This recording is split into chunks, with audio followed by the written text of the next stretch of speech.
நம் அத்தனை பேருக்கும் பெற்றோர் அப்படின்னு தானே பேரு. உண்மையிலேயே நாம பெற்றோரா? நாம் இந்த குழந்தைகளை இந்த உலகத்திற்கு தந்தவர்கள் தானே. அப்படி என்றால் நாம் தந்தோர் தானே. நாம் ஏன் பெற்றோர்? இந்த பள்ளிக்கூடத்துக்கு பிள்ளைங்களை தந்தோர், இந்த சமூகத்திற்கு பிள்ளைகளை தந்தோர், பலர் ஆடி கழிப்பதற்காக நம்முடைய குழந்தைகளை அவர்களுக்கு தந்தோர். நாம் தந்தோர் தானே. நாம் ஏன் பெற்றோர்? புருஷன் பொண்டாட்டி பேசுறது பார்த்திருக்கீங்களா? உனக்கு ஒரு வாரிசை தந்தவன் நான். அந்த அம்மா நீ வெள்ளையும் சொல்லியமா வெளியில சுத்திரிய, அதுக்கு உனக்குன்னு ஒரு பேர் சொல்ற பிள்ளைய தந்தவன் நான். பேசிக்கிறது பார்த்திருக்கோம்ல. ஒரு வாரிசு தரத்துக்காக வந்த மகாலட்சுமி. தந்தோர் தந்தோர் என்று இருக்கக்கூடிய நம்மை ஏன் பெற்றோர் பெற்றோர் என்று பேசுகிறார்கள் என்றால், உண்மையில் நாம் தந்தோர் இல்லை.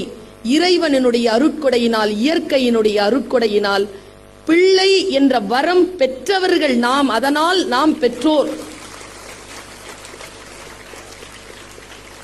நம் வீட்டுல ஒரு குழந்தை இருக்குன்னா அதுக்கு ஏதாவது ஒண்ணு சொல்லி கொடுத்துடணும்னு நினைக்க கூடாது. அதுக்காக வரல நம்ம வீட்டுக்கு அந்த குழந்தை. நமக்கு ஏதோ சொல்லி கொடுப்பதற்காகத்தான் அது வந்திருக்கிறது. அது நமக்கு ஏதோ ஒண்ணு சொல்லி கொடுக்குது. பணம் சம்பாதிக்கிறது மட்டும் உலகத்துல மிகப்பெரிய வெற்றியாக நான் கருதவில்லை. அதனால் என்னுடைய வாழ்க்கையில் வெற்றி என்பதும் முழுமை என்பதும் வேறு. அப்படி ஒவ்வொருவருக்கும் ஒவ்வொரு கருத்து இருக்கலாம். வாழ்க்கையில் நஷ்டம் வரலாம், தோற்கக்கூடாது. ஒவ்வொருவருக்குமான புரிதல் இது. ஓஷோ ஒரு இடத்துல மிக முக்கியமா ஆர்ட் ஆஃப் பேரண்டிங் ஒரு இடத்துல சொல்றாரு. மிக முக்கியமான கருத்து. ஓஷோவிடம் எனக்கு முரண்படுவதற்கு பல லட்சம் பல கோடி விஷயங்கள் இருந்தாலும் சில 100 விஷயங்கள் ஒப்புக்கொள்வதற்கு உண்டு. அதில் ஒன்று இது. அவர் சொல்கிறார், இப்போ பிள்ளைய அடிக்கிறோம் தெரியுமா? ஒருத்தவங்க பலமா தலையாட்டுறாங்க ஆமான்னு. இந்த அம்மா அடிச்சா கூட வலிக்காதுங்க, அப்பாலாம் அடிக்கூடாது. கை பாருங்க, உங்க கை எவ்வளவு பெருசா இருக்காங்க. எவ்வளவு. ஒரு நாள் என் பையனை அவங்க அப்பா அடிக்கிறதுக்கு போனார் பாருங்க. 5 வயசு இருக்குங்க. அவன் சூப்பரா ஒரு டயலாக் சொன்ன, அப்பா வெயிட், தப்பு பண்ணியிருக்கான், வெயிட் வெயிட் வெயிட் அப்படின்னா அவர் அப்படியே ஓங்கி நின்னாரு பாருங்க. வெயிட்டா, யூ ஆர் ஆங்கிரி அப்படின்னு கேட்டான். அவர்ல கையை தூக்கி மறுபடியும் கிட்ட போறாரு. பாப்பா ஒரே ஒரு நிமிஷம், கோபமா இருந்தா அடிக்காதப்பா. அவர் கேட்கிறாரு, ஏன் அப்படின்னு கேட்கிறாரு. அப்பா நான் செய்த தப்புக்கு நீ என்ன அடிக்கலாம் தான், ஆனா கோபமா இருந்தா அடி கூடதலா விழுதுப்பான்றான். இவ்வளவு பெரிய விஷயம் தெரியுமா? நான் செய்யும் தவறுக்கு நீ என்னை தண்டித்துக் கொள், அது உன் உரிமை. ஆனால் நீ கோபமாக இருக்கின்ற பொழுது அதை செய்யாதே, அது குற்றமாக மாறிவிடுகிறது என்று பேசுகிறான் அந்த குழந்தை. எவ்வளவு பெரிய ஒரு ஞானம் நம்ம வந்து சேர்ற ஒரு இடம். ஓஷோ சொல்கிறார், அடிக்கிற பெற்றோர்கள் இந்த அப்பாக்களை பார்க்கணுமே. கடவுளே, அடிச்சிட்டு நீங்க ஆடுற ஆட்டம், உங்களுடைய டயலாகு, உங்களுடைய டிராமா. அடிச்சிட்டேன் பிள்ளைய அடிச்சிருக்க கூடாது, அடிச்சிட்டேன். இந்த தர்மி சுத்துவான் தெரியுமா, எனக்கு இல்லை எனக்கு இல்லை எனக்கு இது எனக்கு இல்லை, அந்த மாதிரி அலையிற பெற்றோர்கள்ல தகப்பன்மார்களை நான் பார்த்திருக்கேன்.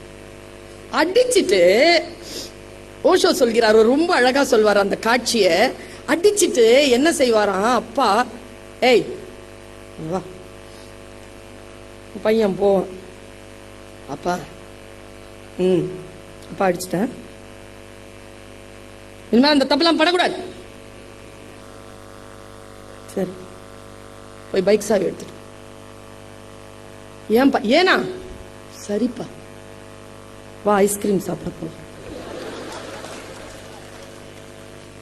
அந்த குழந்தை நம்மளோட வருதுங்க. நம்ம யோசிச்சு பார்த்திருக்கோமா? நம்மளை எவனாவது அடிச்சு பைக் சாவி எடுத்துட்டு வா, ஐஸ்கிரீம் சாப்பிட போலாம் போங்கிறீங்க. அந்த குழந்தை வருதுல்ல, ஓஷோ சொல்கிறார், தவறு செய்கின்ற குழந்தைகளை பெற்றோர்களுக்கு தண்டிக்க மட்டுமே தெரிகிறது, தன்னை தண்டிக்கும் பெரியவர்களை குழந்தைகளுக்குத்தான் மன்னிக்க தெரிகிறது என்பது. குழந்தைகள் நம்மை மன்னிக்கின்றன என்பதை மட்டும் நீங்கள் மனதில் கொள்ளுங்கள். பல நேரங்கள்ல அவங்க மன்னிக்கிறதுனால தான் நமக்கு வாழ்க்கையை ஓடிட்டு இருக்கு. அவர்கள் கதறுகிறார்கள், அவங்க கிட்ட ஒரு சஃபகேஷன் இருக்குங்க. இன்றைய காலகட்டத்தில் அந்த குழந்தைகள் ஒரு சஃபகேஷன்ல இருக்கு. அந்த பையன் நல்ல அந்த 8 வயசு, அவனுக்கு பார்த்தா அப்படி தெரியல, துணுண்டுல லேபர் ரூம்ல இருந்து அப்படியே கொண்டு வந்து உட்கார வைக்கிற மாதிரியே உட்காந்துக்கிட்டு நல்லா பேசினான் பாருங்க. அவன் பயம், எதை பார்த்தாலும் பயம், இங்க போன்றான் அங்க போங்கிறாங்க. இந்த பயம் வந்து குழந்தைகள், நான் உங்க குழந்தைகளுக்கு ஒன்று சொல்லுகிறேன். இவங்க எல்லாம் பேசுறாங்கல்ல, இப்ப நாங்க பேசுறோம், எல்லாரும் பேசுறோம். நீங்க வந்து எங்கள் மீது நிறைய கேள்விகள் வைக்கிறீர்கள். உங்களுக்கு எங்களால் பதில் சொல்ல முடியும், ஆனால் உங்கள் கேள்விகளுக்கான பதில் அல்ல அவை. எங்களுடைய நோக்கம் வேறு, உங்களுடைய வெல்பீயிங் தான் எங்களுடைய நோக்கம். எங்களுக்கு சொல்ல தெரியவில்லை, அவ்வளவுதான். எங்களுக்கு சொல்ல தெரியவில்லை. ஏன் தெரியுமா? இப்படி சொல்றேன், நீங்க கொஞ்சம் மைண்ட் கிளியர் ஆயிடுங்க. இப்பதான் படிச்சேன், ஒரு பேப்பர்ல படிச்சேன். இந்த வயதில் எப்படி நடந்து கொள்வது என்று எனக்கு தெரியவில்லை. ஏனென்றால் இந்த வயதில் இதற்கு முன் நான் இருந்ததில்லை. ஆனால் உன் வயதில் நான் இருந்திருக்கிறேன், அதனால் சொல்கிறேன். இதுதான் 2 ஜெனரேஷனுக்குமான ஃபில்லப். அதை ஃபில்லப் பண்ணணும். தாத்தா பாட்டி வந்து குழந்தைகளையும் தாத்தா பாட்டியும் அட்ஜஸ்ட் பண்ணிக்க முடியாம ஒரு ஜெனரேஷன் சிக்கி சினாபினம் ஆகுதுன்னு சொல்லிட்டு ஒரு அம்மா சொல்லுச்சு. நான் உண்மையா சொல்றேங்க, ஆர்ட் ஆஃப் பேரண்டிங்ல மிக முக்கியமான விஷயம், நம்மை விட இந்த குழந்தைகள் மிக மிக மேலானவர்கள், சிறந்தவர்கள். இந்த ஜெனரேஷனை விட, என் ஜெனரேஷன்ல யாராவது இருந்தீங்கன்னா நம்மை விட இந்த குழந்தைகள் ரொம்ப உன்னதமானவர்கள். ஏன் தெரியுமா? நமக்கெல்லாம் என்னங்க என்டர்டெயின்மெண்ட்? நம்ம காலத்துல புதன்கிழமை அன்னைக்கு ஒரு சித்திரஹார், அந்த தூர்தர்ஷன் கரெக்டா 5 மணிக்கு ஆரம்பிப்பான் பாருங்க. எப்படி உட்காந்து பாப்பான் அந்த கலர் கலரா அந்த கோட்டை. இது பிளாக் அண்ட் ஒயிட்லயே பார்த்துட்டு உட்காந்துருப்போம்ல. எங்க அம்மா கிரவுன் கருணா சூப்பர்னு ஒரு டிவியை வாங்கி வச்சுக்கிட்டு அதுக்கு டோர் லாக் பண்ணி வைக்கோங்க. இடுப்புல சொருக்கிட்டு படுத்துட்டு இருக்கோம், நல்ல பள்ளி கொண்ட பெருமாள் மாதிரி. கிட்டையே போக முடியாது. நமக்கு என்னங்க என்டர்டெயின்மெண்ட்? நமக்கு ஒரு சித்திராறு புதன்கிழமை அன்னைக்கு, திங்கக்கிழமையும் செவ்வாய்க்கிழமையும் வியாழக்கிழமையும் தாய் நிலம் தந்த வரம் தாவரம் வயலும் வாழும். அப்புறம் வெள்ளிக்கிழமை அன்னைக்கு ஒரு ஒளியும் ஒளி, சனிக்கிழமை அன்னைக்கு ஒரு ஹிந்தி படம், ஞாயிற்றுக்கிழமை அன்னைக்கு சாயந்தரம் கள்ள மிட்டாயி தேன் குழல் எல்லாத்தையும் பாக்கெட்ல வச்சுக்கிட்டு பக்கத்து வீட்டுல 25 பைசா டிக்கெட் கொடுத்துட்டு உட்காந்து அந்த டிவியை பாக்குற தமிழ் படம். வேற என்ன நமக்கு டிஸ்ட்ராக்ஷன் இருந்தது, என்டர்டைன்மெண்ட் இருந்தது? நாம வந்து சாதிச்சு வேலுமணி சார் மாதிரி பட்டோலி வீசி பறந்துகிட்டு இருக்கிறோம் இன்னைக்கு. அந்த குழந்தைகளுக்கு என்ன டிஸ்ட்ராக்ஷன் தெரியுமா? 350 சேனல் கையிலங்க. அந்த ரிமோட் கண்ட்ரோல்னு ஒண்ணு வச்சிருக்கிறான். நம்ம ஊர்ல நமக்கு என்னங்க, சின்ன வயசுல ஒரு மந்திரவாதி தாடி வச்சுட்டு பெரிய பொட்டு வச்சுக்கிட்டு பெரிய ஜடாமுடி வச்சுட்டு கருப்பு ட்ரெஸ் போட்டுட்டு இருப்பானே, அவன் கையில தான் அந்த மந்திரக்கோல் இருக்கும். ஏய் மாயக்கண்ணாடியே, 2017 யார் உலக அழகி என்பதனை காட்டு அப்படின்னா உடனே அந்த மாயக்கண்ணாடி காட்டுச்சு. அத மந்திரவாதி கையில வச்சுக்கிட்டு பார்த்துருந்தோம் நாம. அந்த குழந்தைகளுடைய மாயக்கண்ணாடி தான் அவர்கள் கையில் இருக்கக்கூடிய அந்த கேட்ஜெட், கையில இருக்கக்கூடிய அந்த விரல் நுனி தான் அவர்களுடைய எல்லா ஆட்டங்களுக்கும். அவ்வளவு விஷயம் அந்த குழந்தைகளுக்கு இருக்க, அந்த குழந்தைகள் இவ்வளவு சாதித்துக் கொண்டிருக்கிறார்கள் என்றால் நிச்சயமாக நம்மை விட அந்த குழந்தைகள் மேலானவர்கள். அவங்களுக்கு ஸ்ட்ரெஸ் அதிகங்க. 4 வயசு குழந்தையில இருந்து ஆரம்பிக்குது ஸ்ட்ரெஸ். அந்த ஸ்ட்ரெஸ்ல இருந்து அந்த குழந்தைகளை விடுவிப்பது எப்படி? அந்த பயத்தை, அவன் தாங்க எனக்கு தொடக்கமே, அந்த புள்ளதாங்க அந்த பாடமே, மற்றதெல்லாம் அதுல இருந்து வர்றதுதான். ஒரே ஒரு செய்தி, என் குழந்தை எனக்கு சொன்ன ஒரு செய்தியை சொல்லிட்டு, ஏன்னா நேரம் நிறைய பேர் பேசுவதை நாங்க கேட்கணும். அந்த நேரம் வந்து கரெக்டா நெருங்கிக்கிட்டு, கரெக்டா 10 நிமிஷம் கடந்துருச்சு, இன்னும் ஒரு 3-4 நிமிடம் உண்டு. என் பையன் நேற்று முன்தினம் எனக்கு தொலைபேசியில தொடர்பு கொண்டு என்கிட்ட ஒரு விஷயம் பேசினா. நான் அதை உங்ககிட்ட சொல்லிடுறேன். அவன் ரொம்ப குண்டா இருந்தாங்க, ரொம்ப வெயிட் அவனுக்கு. அந்த பையன் சொன்னால பின்னால உட்காந்துருக்காங்க. அவன் ஏன் தெரியுமா அப்படி இருக்கான்?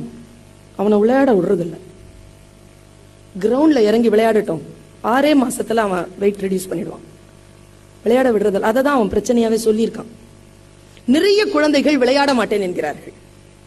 இவ்வளவு பெருசா ஆயிட்டாங்க. 88 கிலோ. கோயம்புத்தூர்ல தான் சேர்த்தேன், இங்க சச்சிதானந்தத்துல. 2 வருஷங்க பெஸ்ட் கேடட் வாங்கி இன்னைக்கு 5.9 தாண்டான், 63 கிலோல இருக்கிறான். ஹிப் சைஸ் வந்து 32 வாக்கிட்டான். எப்படிறான்னு கேக்குறேன்.